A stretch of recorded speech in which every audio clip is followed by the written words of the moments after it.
આજકાલ તો ઘરમાં ગુજરાતી બોલવાની પણ મનાઈ છે. હવે પેરેન્ટ્સ એટલો કંટ્રોલ રાખે છે બાળકોને કે તારે તો તું ઇંગ્લિશ મીડિયમમાં ભણે છે, તારે ઇંગ્લિશ ઇંગ્લિશમાં જ જ વાત બોલવાનું. કરવી. હા, પછી અમારે તો કેવું ઇંગ્લિશ ચાલે ત્યાં કે ચાલો બેટા કાવને રોટલી ઈટાઈ આવીએ એટલે જો સન હેડ ઉપર આવી ગયો, હમ.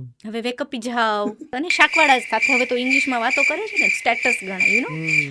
તો એમ કે આ યલોશ પડતા બનાના કેમ આપ્યા, એમ આપણે એમ કે ને પીળાશ પડતા, એમ નહીં, યલોશ પડતા બનાના કેમ આપ્યા, રેડ પડતા ટમેટા કેમ આપ્યા, એમ. એટલે હવે અમારો ઓલો શાકવાળો નીકળેલો હમણાં, તો એણે હવે ઇંગ્લિશમાં લખ્યું હતું બધું.